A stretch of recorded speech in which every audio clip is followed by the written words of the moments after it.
I would chart my route through Memphis of all places so that adding an hour to my trip just so that I could carry my gun with me.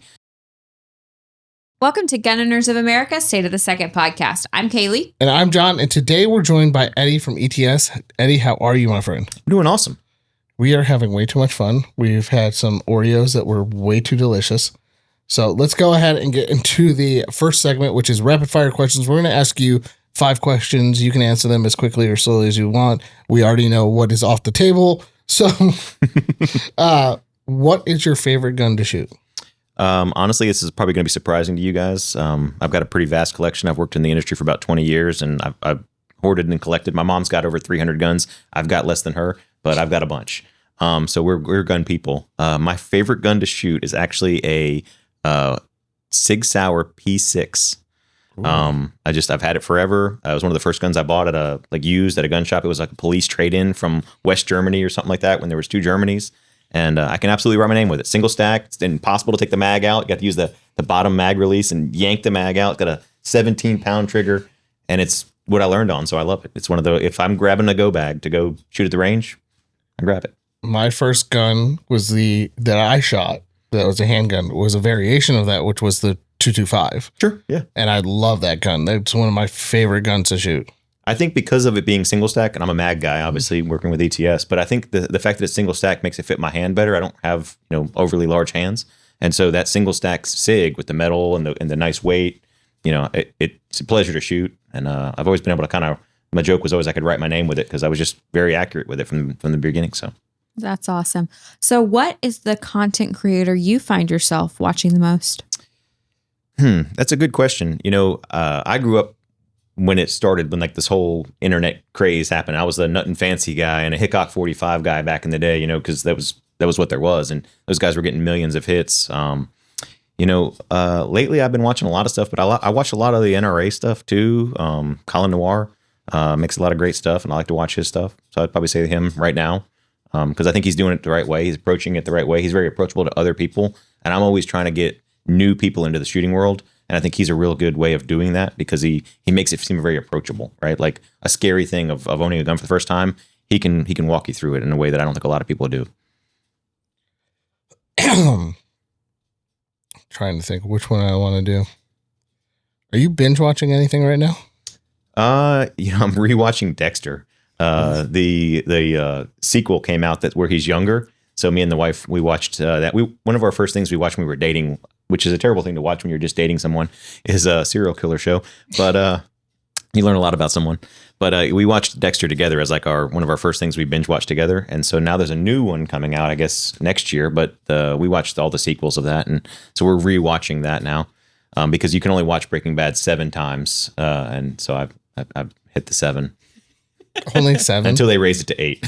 then I'll watch it an 8th time. Oh, that was, sorry, my question. How do you take your coffee? Cortado. I like milk and double espresso. So double espresso, equal parts cold milk. I don't like the steamed milk or hot milk. No fuss, no sugar. Trying to lose a little weight so I can still fit into my my logo wear. So cut down on the sugar. Last question we've got for you. If you could make one movie with gunfighting in it more realistic, which one would it be? John Wick. I really felt like they left a lot on the table there. No, I'm joking. That was really amazing, to be honest with you. I would probably say, some of my favorite movies, like Lethal Weapon, stuff like that. I think that they could have done, there were some things in that were terrible, like errors. If you're a gun guy, you're watching stuff and you're like, oh, don't do that. Or that gun shot 9 times. It's a 6-shot revolver. I didn't see him reload, those kind of things. Some of that stuff I think I would redo. Yeah, I'm with you on that. The one that got me recently, I was watching I don't even remember the name of it, but it was a World War II movie, and they had the modern Army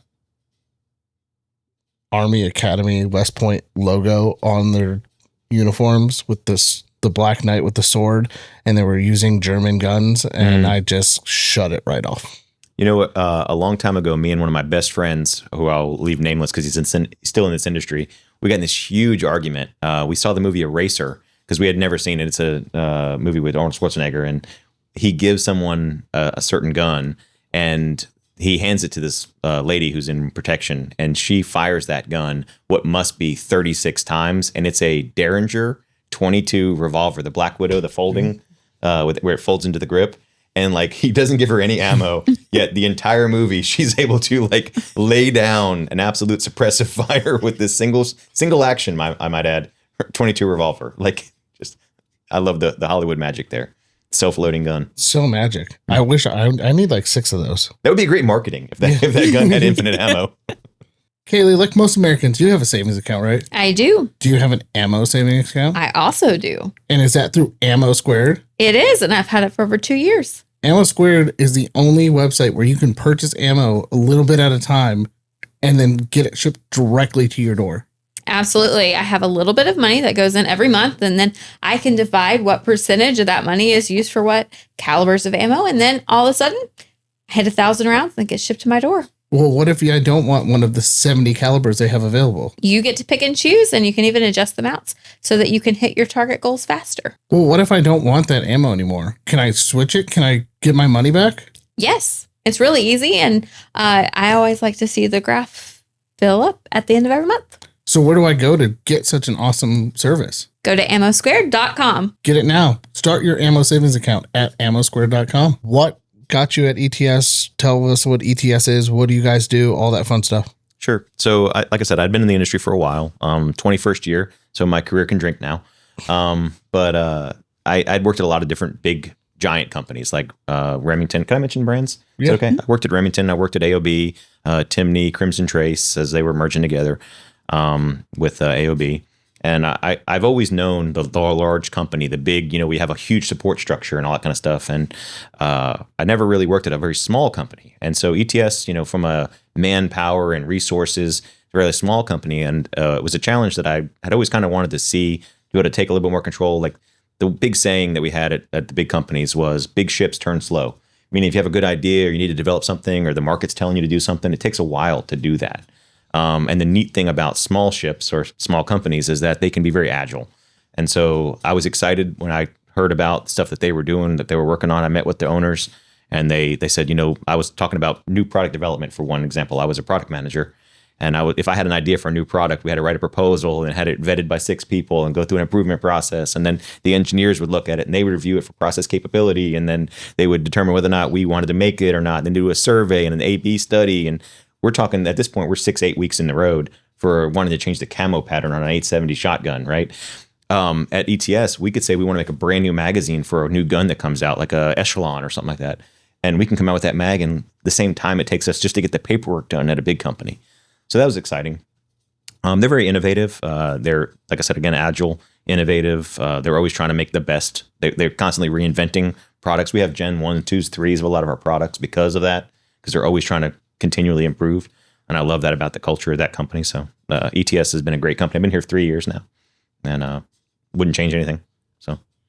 So what made ETS go into the magazine game instead of anything else in the industry? So the two owners, the two founders, I should say, they love the idea of trying to make something better. And this is an interesting story. So they wanted to be in the industry. They knew they wanted to do something in the gun world. And Eddie's not me, Eddie, but 2 Eds are better than one. That's the old joke. We're a 2-headed dragon. But Eddie said, I want to make the best magazine. I think I can do something there. I don't like this about a magazine. I don't like that about this magazine. So he wanted to make something better. And so when he started developing the magazines, this is an interesting thing. So we're famous for making translucent magazines. There's a lot of advantages to being able to see your round count, the type of ammo you're using for training. Let's say you want to say, is that my hollow points, or is that half load, half full, or is it full? Is this ball ammo? Is this, simunition?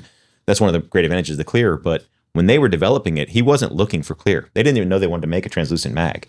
It was the strongest polymer commercially available at the time. And so he, explored making mags out of it. And it was just a byproduct. And it was funny that the byproduct is what, the engineering of the geometry of the mag and the thickness and the wall density and the round count and, the ability, like people don't realize, but all of our mags have a Glock base plate. So like, even if it's a SIG mag or an M&P mag, you can use Glock accessories in the bottom, like base plates, pulls, that kind of stuff, weights, +2s. So he developed the mag and he was like, it's clear. I wonder if people are going to like that. And then they realized all the ancillary benefits of doing that. And it kind of exploded.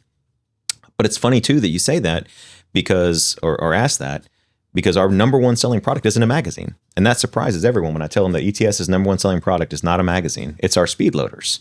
So we make the world's fastest speed loaders, are the ones that you've seen the videos, I'm sure, where you can strip the rounds right out of the box, push the plunger in and load your mags 10 rounds at a time. And I would say 2 to 1, they outsell our best selling magazine. And we sell lots of magazines, but that is a super convenient little range tool. So if you don't have one, I brought one to give you guys. I hand them out like a tooth fairy. No, the mag loaders is something I use. I love the mag loaders. And I've heard the stories of the translucent polymer being stronger because once you add dyes and stuff to it, it starts losing its rigidity. Modifiers and things like that, yeah. So what was the first mag you made? Was it Glock or did it go into AR? So the first mag they made was AR. They very quickly after that made Glock magazines, something we're really good at. So as we talk about later, these new Omega mags, the reason we launched the Glock mag first, not just because it's one of the most prolific platforms, but it was something we really knew a lot about. We knew the geometries of it. We knew, through trial and error of being of a mag company, we had 10 years of kind of legacy or tribal knowledge, if you will, on making a Glock mag. So we launched it with that. We've come up with other ones since then. But, now we make mags for pretty much in the clear polymer, we make a mag for every gun you can make a polymer mag out of. And that's an interesting point too, because you can't make every mag out of polymer. We've talked about this before, but like the wall thinness on a lot of magazines prevent it from being, conducive working with polymer. That's why we came out with metal feed lipped mags. It wasn't so much for the feed lips. It was because the thicknesses that you deal with and the flex. Like, people talk about drop free. Pistol mags notoriously don't drop free. Even the steel magazines swell when they're fully loaded. There's a ton of forces you wouldn't realize pushing out of the mag, which makes it swell. And in the polymer, obviously, it's exacerbated because it's more flexible than metal. So we did that for a lot of those reasons. The drop free, the geometry, the metal feed lips, which wear a lot better than the polymer feed lips wear. But yeah, we now make, MP5 mags, Scorpion mags, Smith & Wesson M&P, HK MP5, HK VP9, 320 mags. We make mags for most of the most popular guns there are. All the Glock, every Glock family mag, 10 millimeter, 40, 45, 9. Speaking of which, you have one of these awesome things, the Omega mag. What got you guys into binding the polymer and the metal together? So, it's not like it's never been done before having a hybrid technology, right? Like there's other companies like Lancer has been famous for doing the metal, kind of a chassis that snaps onto their magazine and it makes it stronger by doing so and gives it the wear resistance of metal. But what got us doing it was, number one, we felt like we were just about at the limit of what we can make mags for purely out of polymer because of those things we talked about, the swelling, this and that. The other thing is the rigidity, durability of steel. We had to do it, but we also are an injection molder. That's what we know. We know injection molding. So we didn't design a magazine to where you snap a part on or that it could be ever separated. We designed it knowing that we wanted it to be homogenized from the beginning. So like through holes, a lot of the patents and stuff are on how we designed it, how we manufacture it. But basically once you mold the metal and polymer together, they're one piece. And so we like that about it. It makes it stronger. It's more unitized. Being a magazine company, how do you go about making sure that you put out the best product? Because you're basically the ammo's the fuel. You're the fuel cell. Sure. So how do you go about testing? You come up with a new product. You got to make sure it works right. You make sure you got all the geometries right. What does that testing process look like from start to finish? That's an incredibly good question. So with polymer products, tolerances come up, right? Things cool. A lot of our mags, we have to heat up to 700 degrees when we're molding them, right?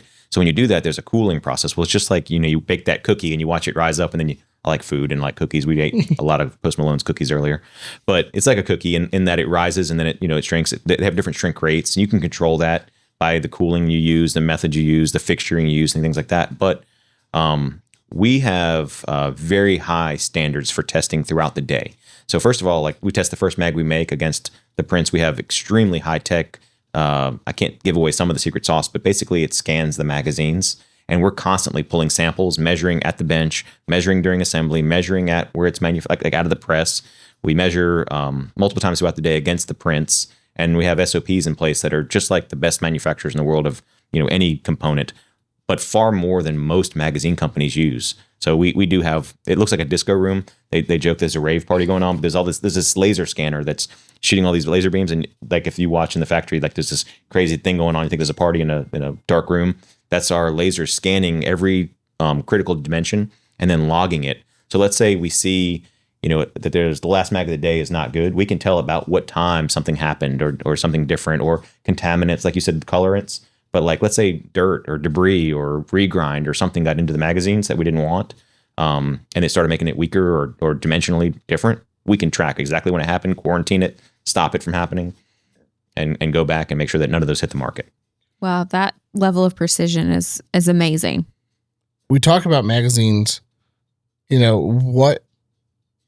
What do you recommend to change out magazines? How long? Let's go into some of the mess. So I want to go into that because this is fun and we haven't done it yet. Sure. Myth number 1, don't leave your magazines loaded. Myth number 2, how often should you change your magazines out? And then myth number 3, do you consider the magazine a wearable throwaway item to be swapped in and out? So incredibly good questions, and incredibly good that you called them myths. Yes. Because those things were true for a long time. The springs that they use, the steel they use, the type of metal, and there's a million different kinds of wire. It's wire at the end of the day that they use to make springs. And some of them take a set differently than other ones. And there's good springs and bad springs. I will say this, I'm here to promote ETS, obviously, but the industry at large has embraced the better metals and the better wires and the better springs. So a lot of those myths about don't leave your mags loaded, if you've got a magazine made, let's say in the last 10 years or so, that's no longer the case. And many of them can take thousands and thousands of cycles. We call that a cycle of being loaded and unloaded. That's where you wear out a spring, is cycling, right? It's not so much keeping it loaded. And so even brand new magazines, it used to be a thing where it was very difficult to load a new magazine. We've all experienced that. Like that last round, it's just to get that last one in because that spring hasn't relaxed yet. It hasn't taken a set yet. Well, a lot of that doesn't happen. There used to be whole fixtures in factories to set magazines and to set springs to get them a little relaxed before you put them in. The other thing too is just manufacturing has come such a far way from where it was years ago that the repeatability of the springs, like if you pulled 10 springs when I worked at company X for magazine tubes and you held them together, I mean, there would be variances in different, lengths, significant lengths. That's not the case anymore. So I would say the loading the mags thing, you can leave your mags loaded a lot longer than you probably think. In fact, load your mags. I'd rather you had them ready. Number 2, the myth about the wear item part. Let's talk about that for a second. On certain magazines, there are wear places to look for, like the inside of the feed lips and things like that. The more you shoot, if we ever truly shot our guns as much as we say we shoot our guns, we probably all would wear out a lot more mags than we do. But we're talking tens of thousands of rounds in many cases can go through a magazine before you start seeing that wear. And it depends on the type of rounds, type of ammo. Ammo's dirty. There's a lot of rounds that have a lot of carbon that will deposit inside of the mags. One of the reasons we did the metal also was lubricity. So on you don't see it without a clear mag, but with our mag you see everything. So you see the way that the springs would, people see our spring and go, oh, that's weird. Well, it's how every spring looks if you could see through every mag, but you don't. So people go, oh, your spring is weird. No, mine is the only mag you can see the spring on, right? But the carbon that you see inside of our mags, it tells you when to clean your mag. You talk about it being a wear item. It's an item that needs to be serviced. And a lot of people don't do it. I'm going to be the first to admit, until I worked at ETS, I have never cleaned a magazine. I've taken them apart because it's fun to see how they work, but I've never taken one apart to clean it. But there are people that do, and those people are, on a list. But you should clean your mags. And you'd be amazed if you run a patch through your mag, how dirty it is, because a lot of the fouling and stuff as you're firing your gun gets into the magazine. And so it will make them run sluggish. It's amazing. There are guns, super tight tolerances, think 1911, that are running a little cantankerously, that they blame the magazine, they chuck the mag. And you know what a 1911 Chip McCormick mag costs nowadays. That's pretty expensive endeavor to throw away. If you cleaned it, it probably would work. So that dispels some of those myths. Yeah. The other thing I want to ask you is, as an industry, we focus a lot on the features of the gun, right? We focus on, well, they did this and this and this, and a couple guns have come out that where the magazine seems to be the afterthought. Because it's like, oh, we came to this point and now we're at oh, we got to do this magazine. We'll find the cheapest way to do it, or we'll do this. Why is the thing that makes the gun run and feeds in the rounds is kind of seems to be this afterthought. So I'll tell you, I wasn't expecting that question. Yes. It's an incredibly good question. And I'll tell you the reason why. Having worked at many gun manufacturers, working at a magazine manufacturer, I will tell you that oftentimes the magazine is the hardest part to make. Many product launches I've seen where they have an in-house proprietary mag. That is the thing that engineers spend months trying to tune. It's a dark art. Tuning a magazine and getting a magazine to work properly. People think you shove rounds into it and it brings them up to where it needs to, and it's going to shove them in the gun. It's so much more to that. The geometries, the forces, the when it's under recoil. There's so many things that affect a magazine that we don't think about while we're thinking about all those other ergonomic things that are on the outside that are external parts of the gun, right? So magazines, I think something that we've seen interestingly happen. I know we talked about this earlier today, but something we saw at SHOT Show this year was the more standardization of magazines, right? So like if you want to make a modern sporting rifle now, you just about have to use an AR mag, right? I mean, it's a bullpup, it's a AR, it's a non-AR. You're almost, think about all the guns coming out of Israel. They all use the AR mag now, right? And same thing, Poland, Ukraine, everywhere that they're designing new modern sporting or battle rifles, they standardized. Well, this year, look at how many guns take a Glock magazine. Which is good for us. Don't get me wrong, because we're the strongest, in making aftermarket Glock magazines. But people found that if you make a mag that works, build the gun around the mag. So I think that's something we're seeing more now. If you look through mine or John's or your gun room and saw how many different magazines there were, how nice would it be if there was only two, right? Like or obviously with big calibers and stuff like that, you need something different. But pistols, I think there is a movement towards standardization of mags. I think Glock is one. Right, because it is a really good magazine. It's a very reliable magazine. The geometries have proven themselves out. So I think that's part of it. But there have been a lot of really great guns out there that never succeeded. And I'm thinking in the last 20 years, I know of at least a dozen great guns with a proprietary mag that had it had a more proven mag, or had they started with an existing mag, it would be successful. And I'll say this, I'm not going to give away too much secret sauce. You can Google this. It's worth a Google. But there's a major gun maker that everyone realized about 12, 18 months ago that their mag was compatible and interchangeable with another major gun maker. And they were like, why is that? Well, it's because that other gun maker that they copied that magazine from has been making very successfully, it's a metal magazine. It's not a Glock magazine. It's an all metal mag. Has been extremely successful with making mags. And so they did that. They said, there's a mag that works. Is it patented? This? No. Okay, let's use that mag. And then start from there. That way mag's not the issue, right? The other thing I've noticed, CZ mags. So look how many guns are coming with CZ pattern mags. The what is it, the 01 and the model 9mm. I can't think of the model right now, but it's extremely prolific. And a lot of the guns we saw at SHOT Show that looked nothing like a CZ were running a CZ magazine. So I think part of it's the aftermarket availability of those mags. They're very available and they're very affordable and they work. So a mag absolutely is a critical part. We just ignore it. It's like thinking about your car and saying everything's important in my car, but not the clutch, right? Or something like that. The shocks don't matter, right? They do. They really matter. Well, I mean, we've seen over the last couple of years, there's been some major launches, and after the launch, all of a sudden, guns have problems, and they're trying to figure out what the issues are, and it comes down to one of two things. Either A, there's something wrong internally with a barrel or something, the specs were off. Somebody went SAMI chambering instead of something else. Min-maxes and stuff, gassing. Or it's a magazine issue. And that's why I wanted to ask you that, because of, we see it seems to be like that part is like an afterthought. Like, hey, we're just going to grab the cheapest mag we can get and get in. I think that there's something to that. So I would say, just a little peek behind the curtain of the mag world, there are probably 8 guys in America, 8 engineers that are truly magazine engineers. And that's crazy when you think about the number of engineers that are gun engineers. We're talking tens of thousands of guys who have been part of designing a gun, right? It's a little bit of a dark art. It's not the sexy part of the gun. It generally is an afterthought, I think, in a lot of cases. And I think it shows when it's an afterthought. And a lot of people want proprietary, right? Like, it's nice to be able to say everything on this is mine, especially if you think it's going to be very successful, because then you get to sell all the magazines. If it's Ed Mazzio making an Ed Mazzio gun, right? And I make the magazines, you're going to buy aftermarket magazines from me more than likely, right? If I'm the only one that makes it, or if it's a little bit different.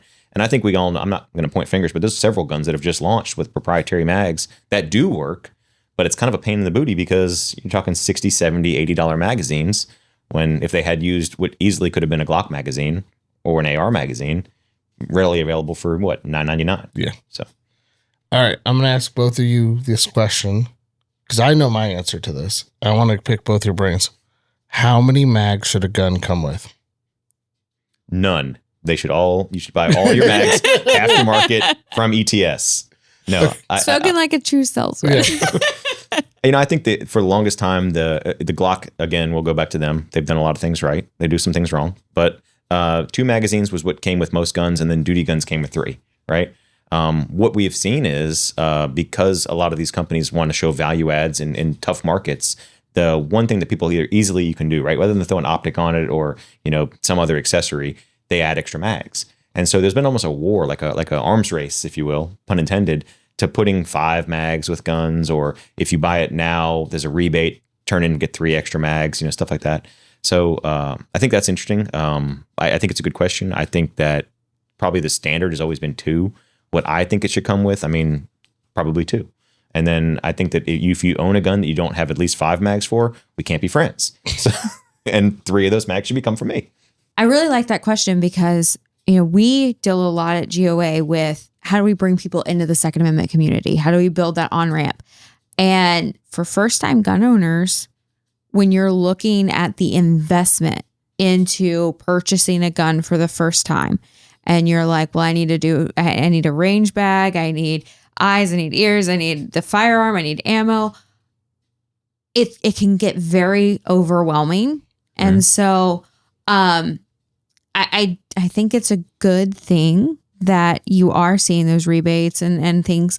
And we are educating people on buying aftermarket magazines because there's not a lot of education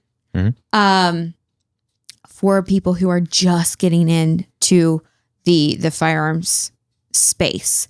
And especially on the female side, because how do I put this nicely? For many, many, many years, the magazines were irrelevant to us because we were only shown revolvers. And so there has been this is, the recommended amount, like you should try, and maybe this is something that you want to upgrade. And here are speed loaders. I remember the first time I was way into firearm ownership when someone showed me a speed loader for the first time. And I was like, what? Why? No one ever thought that this was something I would need to know, because I was 21 when I bought my first gun. My dad only owned a shotgun and revolver. I'm pretty sure that's still all he owns is the standard issue for Tennessee. So that just wasn't a part of, my introduction into the firearms industry. And so, I do think, it's one of those things that doesn't get talked about, but the education on buying additional magazines, what company should you look for, the fact that speed loaders exist for first-time gun owners. And we're continuing to see this massive surge of that demographic in adding to the Second Amendment community. So I think you brought up some really incredible stuff. I just wanted to hit on one thing you said. So it's interesting, some of the points you made, and I love, very insightful.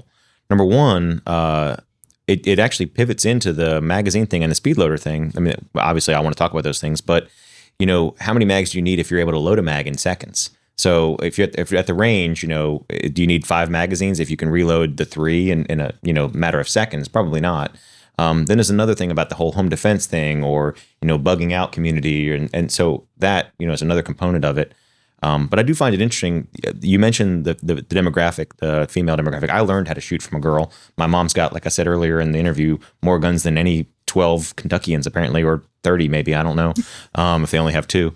But she taught me, everything from revolvers, handguns, rifles, shotguns, etc. But a lot of people have reduced dexterity. So the speed loaders, not just for doing it quickly, and if you're sitting at the range and you're struggling to load rounds, it's not a fun experience. It's an unpleasurable experience. It wears out your thumbs if you're a dude. I mean, we won't admit this to you. Like, so I'm glad we're not recording this, but we probably both have the same scars on our thumbs from loading magazines. And speed loaders are not just about loading mags fast. They are a mechanical advantage. So get one, regardless of the speed facet of it. But yeah, it makes it a more pleasurable shooting experience. And not just ladies, because I'm not saying that ladies have reduced dexterity. My mom's 6 foot tall and rides a motorcycle, so she's pretty dexterous and tough, but climbs telephone poles for a living. But what I would say too is like older people with reduced dexterity, arthritis, people just not able to use their hands the same way, disabled people. The speed loaders make shooting accessible to those people. It's not something you think about immediately. Is the speed loader makes it it's an accessibility tool, but it is an accessibility tool as well. So you need, the answer to your question, 10 magazines, all from ETS and an ETS speed loader. Now that you made me think about it, But how many mags should guns come with? You never answered. 2 to 3, I think is 3. good. 3 is the rule. I'm making it industry standard right now. 3 mags. Honestly, 3 is good. I'll tell you the Yeah. reason why. Let's just say your standard loadout, right? You're carrying a mag in a mag holder. You've got one in the gun, and you've got another one, somewhere at ready reach or close reach, stuff like that. And you should cycle through them. You should run them through, like we talked about, shooting your magazines and cycling through them, making sure your equipment works, and redundancy, right? 1 is none, 2 is 1. So in your case, 3 is 2. Yeah. I hate when I get 1 magazine. Oh, it's the worst. That is the worst. That is the worst. Like 2, I like. 3 where the camera's at. Where you are, manufacturer, who ships your gun with 1 magazine, and we're talking to you right now. Yeah. I get it, though. I understand why companies ship with 1 magazine. They're trying to keep the price point down. Sure. That's many cases what the reason is. But you could partner up with ETS and get more magazines. Hey, we're open for OEM opportunities. See? For sure. There we go. We can value add all day long.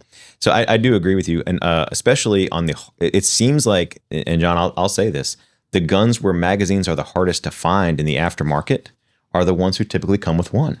And so it's a paradox, I got a gun, a year ago. It came with 1 magazine. I've been looking for magazines for a year, so I can get at least 1 more, or at least 2 more. Love the gun. Shoots fantastic.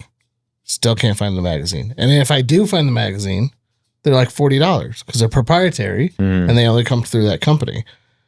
And that's where ETS comes in. So they should make magazines for it. But it's, as a gun owner, like Kailey said, to piggyback off of her, as a new gun owner, it can be very overwhelming. And to get the value add or get those mail-in rebates to have multiple magazines, it just takes something off your list. I mean, you're looking at a new gun owner, you're probably going to spend anywhere between $500 and $1,000 once you get set up, between ammo and eyes and ears and range bag and holster and range time and all that stuff.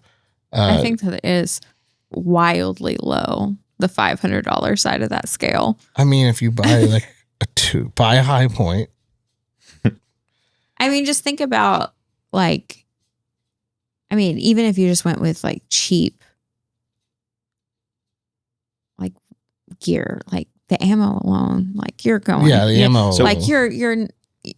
One of the things I'll say, and I think I'll put my firearms manufacturing hat back on for a second, right?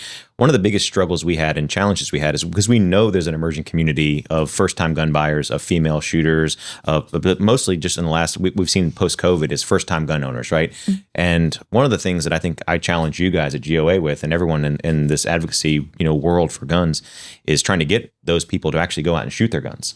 Because here's the deal, like people who were terrified of a gun got a little bit less scared of it when the world was a really scary place, right, for COVID. They bought that first gun. And I hear time and time again the stories of, I went out and shot it because, I had, first thing I always tell is get training, go to a range, get some training, take a class, if nothing else, watch content online, learn about your gun, right? Get comfortable and familiar with it because it's more dangerous to you than it is as a tool to help you defend yourself if you don't know anything about it, right?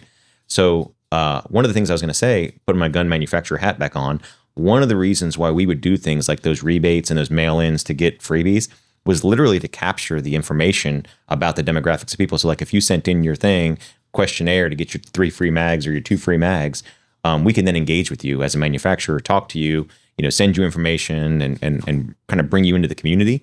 So I think that's one of the tools that they use with some of those campaigns. But I think you hit it on the nail on the head is get out and go shoot and train. I've never told this story on here, but it's one of my favorite stories. Is an elderly woman came in, her husband had just passed, unfortunately. And this is when I was working behind the gun counter. And she's like, hey, I need a gun for home defense. My husband bought this from here 7 years ago. I don't know how to use it. It was a shotgun. I don't know how to use it. I don't feel comfortable using it. So I get to talking to her. She pulls it out. It was put back together wrong. So even if it needed to be used, it wasn't fired. And I go, did this ever get shot? She goes, no, it's been sitting in the corner. He bought it and it's been sitting loaded in the corner with birdshot for the last 10 years. And I was like, okay, I'll get you through, walk her through the process, hand her over. We had a local trainer, handed her a card. She came back later. Oh, thank you so much. I learned so much. I appreciate it. And it's things like that where, again, there's all these new time gun owners. I really encourage you to go out and get that training because you don't know what you don't know until you go and actually use the product. And that's a big thing. It's going out and getting the training. And we were talking with a company earlier on the podcast, that fellowship of firearms and getting together as a group of people, find like-minded individuals, find people. There's tons of new trainers out there who are very welcoming, which I applaud because we've gone from the old boys society to now this more welcoming, encouraging community. So at that note, Kailey, we're at your favorite part of the show. Yes, it is time for our segment From the Soapbox. It's the time that we get to be a little bit spicier, tackle the topics of the day, and take some hot takes. So, who wants to go first? What is your spicy topic of the day? You know, I'm watching a lot of what's going on in the different circuit courts in the states and the magazine bans. I think it's incredibly disingenuous for us to have the Second Amendment and then have to figure out which of our inalienable rights we're allowed to execute in any state we travel through. I told you the story earlier that when I used to have to go to Columbia, Missouri for AOB, I would chart my route through Memphis of all places so that I adding an hour to my trip just so that I could carry my gun with me and the rounds that I wanted to use, because even the rounds hollow points were not allowed in Illinois at the time. I don't know if that's still the case, but I think that we need, we have the Bruin decision. We've got some Supreme Court, precedents, and then we've still got states kind of going rogue, limiting magazine capacities, which is very near and dear to my heart. Obviously 15 states where you are required to use what we call low capacity magazine. If the manufacturer makes it with a 17-round magazine, that's a standard capacity magazine. And a lot of that's important because that's the verbiage that they use is in common use. And, well, of course, if it comes with it, it's in common use, But I think that's one of the big things we're watching. We saw something very unprecedented. I know you guys consume a lot of media, but did you see where the circuit judge made a video explaining why that I can't remember if it's 11th Circuit, so I may have said the wrong circuit, but they just heard a case in California and they upheld their state's magazine bans and a lot of the weapons bans there, and he literally tore it apart. And this is the first time a judge has ever made a video for his I think it's called closing arguments, or basically where he explained his dissenting arguments. He videotaped it, and that's a media form that's very consumable. Like, who's going to read 12 pages deep into a law brief? Nobody. But now that it's on YouTube, everybody can. It's people are seeing that the judges are having these conversations. I think it's an interesting time given what's going on in the government right now, and there's a shift, and there's a very much pro freedom shift, I think, happening. Hopefully it carries over to a lot of these state laws. So that's the spicy thing for me. Yeah, if you want to see that video real quick, that video, we retweeted it. So it is up on the, incredible. I want to say it's on Geo. It may be on GOF. It's on GOF. It's on the GOF Twitter. So if you want to watch that. Yeah, no, I think it's incredible. And this is one of the things that for people on the pro gun side as a whole, we have not done a great job of. And that is fighting the battle of language. And what I mean by that is we often adopt what the anti-gunners say about us, and then we're playing on their terms. Assault weapon. assault weapon, red flag laws, high capacity magazines. What does any of that mean, right? Yeah. A red flag law is a gun confiscation order. Mhm. But we let them rebrand and repackage everything, and then we cave and we use their language. And the problem with that is their language is deceptive.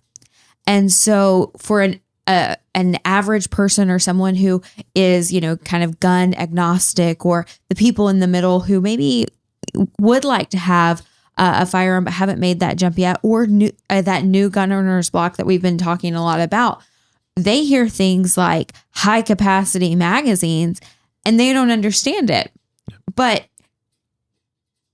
they're like, well, that's what they said, so that must be bad, or well, I mean, I guess I agree with that. That seems like, they always tout that line of, this is just common sense gun control. No, it's not. We have the Second Amendment. It is an infringement on our rights, and if we let them win the battle of controlling the narrative, controlling the language. Yep. It has significant implications on our ability to educate our own side. Yeah, it's designed to create an elicit an emotional response. Like I always force myself to not use those words as much as possible. Like my modern sporting rifle has a standard capacity magazine and a laser scope. I made that last part up. There was actually a law many years ago in Virginia banning laser scopes, and they had to figure out what that was because they didn't know, because that's how uneducated a lot of the lawmakers are, or people in politics are, about firearms. They just don't, and they use those words, those vernaculars, like you said, that are designed to make them scarier or less approachable or less welcoming. And we are guilty of that in the gun community, of using those words, assault rifle and things like that. Or people don't know the difference in AR being armor light rifle versus assault rifle, right? Like that, we should be screaming that every time somebody says it. We should be like, no, that's not what it stands for. Well, I mean, you brought up a great point going through Illinois. When I moved from Ohio to Arizona, I had to drive through Illinois with a large U-Haul full of guns, and I butt puckered all the way through the 2 hours of driving through that state, because being the fear of first stopping in Indiana, unloading everything, driving across Illinois, butt puckered, going all the way into Missouri, because I knew I didn't want to stop for gas or anything, just in case. Get all the way to Missouri, reload everything, get back in the car, go. It's just such a pain. And then even most recently, and a couple years ago, the understanding of the laws, I had a trip to Colorado, and Colorado has their magazine ban. I believe it's a 15 round limit. And so I'm sitting there going, okay, well, what guns can I bring with me? What gun can I bring with me? I know I have reciprocity. I can go in. Mm-hmm. And I get there, understanding all the laws. I get there and I talk to our friend Sean Herron, who lives in Colorado. He's like, oh, dude, it only affects Colorado residents. You could have brought whatever you wanted. Yeah, there's some interstate commerce clause laws and things like that allow you to, as long as I think it depends on your destination and like passing through this, but even the rules of when you're passing through, like I did learn ultimately that I could have drove through Illinois with my guns, but I would have had to disassemble them, lock them in a separate case or a separate compartment of the vehicle, which at the time I had a van, so there was no separate, compartment. And also keep the ammunition separate, unload all the magazines, like the hoops that you have to go through. And every state's different. I know the Eastern Seaboard's got a lot of that. Maryland has got some very arcane laws. There was obviously they exposed a while back that there was a issue where they were running license plates from, and they could tell whether or not people, I guess, had concealed carry permits, or that was the rumor at least. So people were terrified to drive through those states. They would go around them, just to avoid that, because they were trying to, protect themselves or protect their family on a road trip. Yeah, because I know Ohio, at least, your concealed carry license is tied to your license plate. So when they run your license plate, it'll scream concealed carry holder. Yeah, they know. They know immediately before they even come up to the car. But it's things like that as gun owners. I mean, think about it. Our office is in Virginia. We can have whatever we want, but our team goes to DC a lot. Even then, like, what if you have something you're not supposed to have in the car, being from... I mean, we've seen it with celebrities even. There was a guy who had a hollow point ammunition, one of the basketball players, an NBA player, and there was a felony charge to have hollow point ammunition. I mean, that's a defensive round. That's what it's designed for, just draconian laws. Yeah. And one of the things that I think is important, and we've spoken a lot about this, but people start accepting the tyranny that they're used to. Mm-hmm. And when it comes to places like DC, places that are super restrictive, it's harder sometimes for, I'm going to rephrase that. Gosh, this is the second time I'm doing this. You're going to think it's the frog in the pot analogy, really. I mean, you don't notice the boiling water until it's too hot. If it slowly comes ratcheted up, but if somebody from a free state goes there and they say, "This is, by the way, guys, the water's boiling. You guys you're not defending yourself," and it's the states and the cities with the highest crime that have the strictest gun laws. It is, but more importantly than that is, you look at a place like DC. That's where our lawmakers are. How many lawyers have actually gone, or not, well, I guess lawyers do, but how many politicians have actually gone through the process of getting their concealed carry permit in DC? How many of them have accepted, being disarmed as a member of Congress? Well, if you are in that place and you get comfortable with, well, I can't have a firearm and it's a lot of hoops to jump through, I'm not going to deal with that. Well, those are the people that are making decisions on the Second Amendment. And so we have to be even louder, because you're not just advocating for your Second Amendment rights, to the good old boys in Tennessee or any of the pro-gun states. You have to remind those legislatures that just because they're spending their time in DC doesn't mean that they don't represent you and your values. And because stuff can start sounding normal to them, that if they were in their state full time would sound ridiculous to them. And so we can't allow ourselves to accept that level of tyranny, and we can't allow our politicians to forget that they serve their people and they need to be listening to us. And therefore, we can't stay silent. Yeah, that's the problem with the silent majority, is that nobody listens to the silence. If you're not complaining, if you're not the squeaky wheel, you're not going to get the grease, as they say. Use all my old euphemisms, but I think you're right, and I think a lot of people have become a little complacent. I come from a state that was heavily red, has turned a little purple, and now it's bluing up. Originally, where I lived for the longest time, and people are mad, but they're mad. They're talking to each other. Right, like if me and John, if you change the rules here where we're at today in South Carolina and made it, stricter and stricter and stricter, me and him would complain to each other, and we would drink a beer and be mad. But we're not the ones that need to change the laws, right? We need to be talking to the people who actually are. And I understand, people have to get elected, right? So they have to be able to say this and that. I know silencers was a big issue in North Carolina, where sheriffs, not every county was the same. So some counties, sheriffs used to have to sign off on your form for the silencer. If you were an elected official, they found that it was significantly less likely you would sign than you were for appointed. Because if you're appointed, you're not worried about running for re-election. Nobody can throw the number of signatures you've put against you in a campaign or a slur or an ad, because you don't have to run for anything. But where the sheriffs, even hyper-conservative pro-gun sheriffs, where they were elected, they did not like to sign the paperwork because it was a statistic that they could be used against them. Look at all these machine guns or Form 3s or class whatever items you've signed could be used as a weapon against them, so they wouldn't do it. Yeah, I mean, Kailey, you brought up a good point about the politicians in DC. Before I started at GOA, I was kind of like that, where I was very because I was traveling to a lot of free states. Most of our events and things like that for the industry are in pretty free states. I think the most restrictive we go to is Vegas. Recently. But most of them are in free states. And as I started traveling more, my first week at GOA, we were in DC, and we went downtown, and you looked at me before we left the office and you go, "Do you got a pocket knife on you?" I'm like, "Yeah, I always have a pocket knife on me. Why wouldn't I?" "Well, you can't have that in DC." "Well, I don't know better." I would know that. Like, that's a everyday thing. It's wallet, keys, knife, and then carry. I think it was, how long is it? Because I don't remember what the rules are anymore, because I don't live there anymore. But yeah, you have to be so hyper vigilant of everything. And even if like you don't have a firearm in your car, and you don't have like each round like can be a felony. If you have like an empty magazine, that can be a felony. Even if you have like no other components at all in your possession, that one thing is a felony. And so it's like, you have to, DC is just wild. Well, we had somebody mention to us the other day that you could have a trunk full of loaded 10-round magazines in his state, but you couldn't have one 11-round magazine.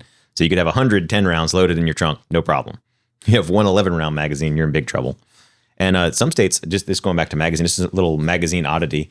You guys know the Glock 26 and the Glock 27. Well, like years ago, they had to make a revision, that's my understanding, to the Glock 27 because you could put 9mm rounds in it and fit one extra round. And it violated certain states' laws because it was able to be, it was a +1, at that point.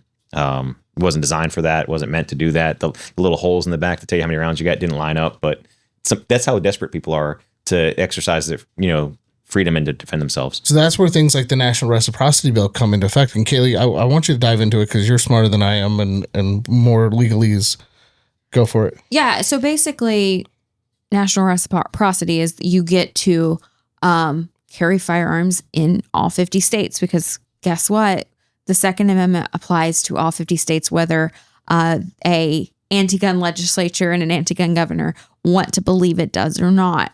And so the reciprocity allows for so many people, everyday citizens, to be able to carry lawfully in different states. And so if you think of like places like New York, New Jersey, California, places that have reciprocity with no one or close to no one, I mean, this would be a massive improvement for every gun owner, right? Because at the end of the day, these major gun control states, they still have massive populations of people who want to own guns or do own guns. I think it shocks people that live in a pro-gun state to realize how big the market for firearms are in places like California. And it's because there are pro-gun people, but again, going back to your point, often they're the silent majority, and silence is not going to move the needle. This hits home for us in a very direct way. So you guys recall a couple of years ago, there was what they called Freedom Week. And there's been states where there was a temporary suspension of magazine bans or this is and that bans.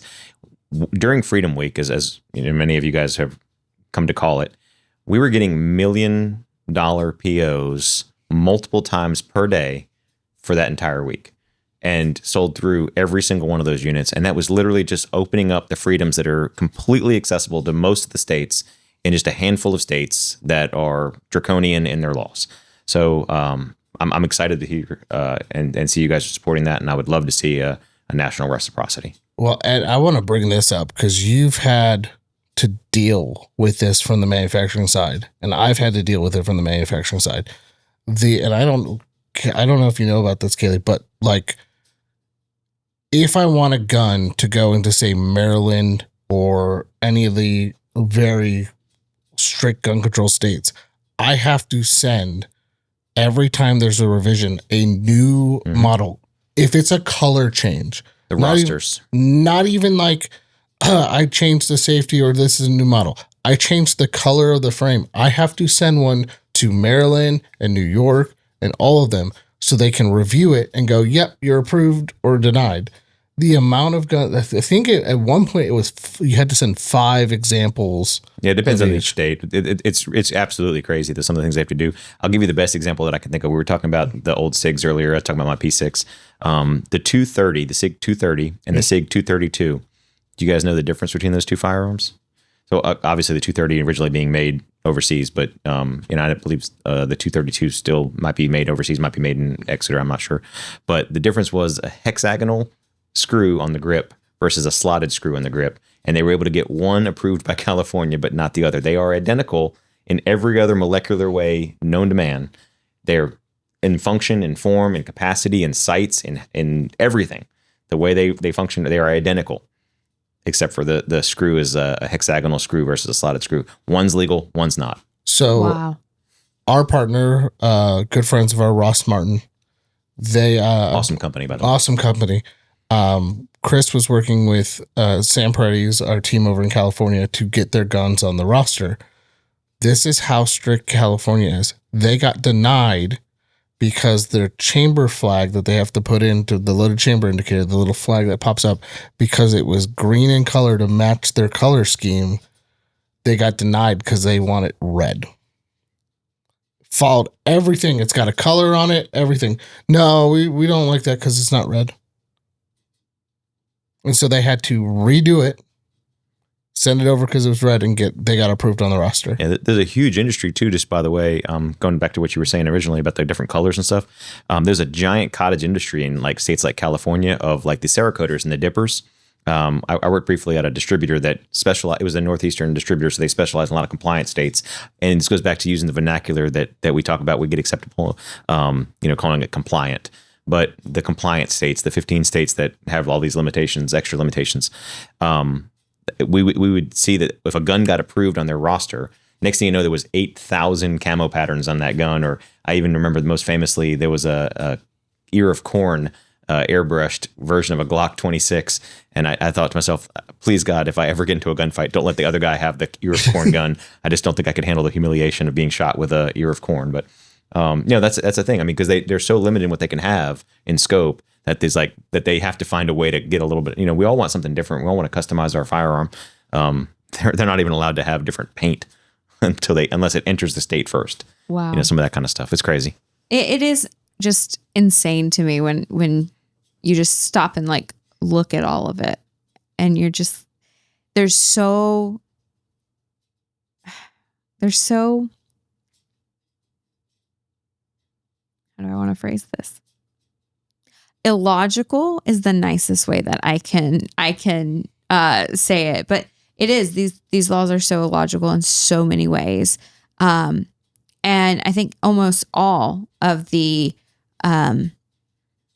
we were just talking about the other day. You gave like the broomstick example that you walk through, where it's like, all right, well, let's say a gun is a broomstick, and if it's 2 inches shorter now it's an illegal broomstick unless you pay a tax stamp and get approved. And like you just look at things like color changes and the laws around a color variation, and you're like, this is mental. Well, it goes back to the argument we made many years ago. I was in a room with a bunch of guys talking about compliance. We had a really good lawyer that was a very pro-gun lawyer talking about compliance. And they were explaining that the reason you couldn't have a vertical foregrip on a pistol is because it makes it easier to control, more accurate, more dangerous, right? By having that vertical foregrip, it's more stable and now it's more accurate. And so I guess the argument for the folks that didn't want it was that they want the gun to be less accurate. And I'm like, well, do you really want firearms to be less accurate and be more dangerous? I mean, that's talking about negligence, things like that. But just the crazy draconian laws that we've got. A rifle can be 16 and a shotgun can be 18 or vice versa. All the length thing. I mean, but a pistol is completely legal, but it's this big, right? And hold the same amount of rounds or more than either one of those previous, examples. It's not all based on science. It's based on opinions and scary looking things. And, there was a famous thing where Nancy Pelosi years ago, and yes, I will talk about her on film, was given a catalog of guns. And they said, circle the ones you should ban and circle the ones that are okay. Well, she famously circled a Mini 14 with a side folding and polymer stock. And she didn't circle the Mini 14 with a side folding wooden stock forend, because wooden guns aren't dangerous and polymer guns are. And so she said, this one is the one we want to ban, but we don't want to ban this one. Same exact gun, different forend. Yeah, it sounds color. You brought up the foregrip. It makes me laugh because it's like, cool, vertical foregrip, bad. No. But 45, you're good. Yeah. 45 degrees, yeah, you put a little cut on it, 45, it's perfectly Nobody commits fine. crime with a 45-degree foregrip. Yeah. People commit crimes with a vertical foregrip. Yeah. 90 degrees is that angle where you can no longer control and restrain yourself from committing crime. It's hysterical, to your point. I mean, it really is. It's like they don't know what they're talking about. It's because they don't. I know, though. Did you not hear the sarcasm? No, in my I know. voice? It's just, some people, listen, there are many people that have said, like, commented on the videos, and we're like, how did you not know that was sarcasm? So, just making. Yeah. Just But the notes for anybody that struggles fully with auto it. laser scopes. I mean, yeah. I want a fully semi-automatic. Fully semi-automatic. Did you know an AR-15 weighs as much as 50 shipping boxes? They're so heavy. Dude, I am Hulk. Like You were Hulk? that is if that's how much it weighs, then I am a beast. Like we're gonna start what is that those competitions? Strongman competition. Yeah, like we're gonna that. start. Every gun owner is just like automatically entered.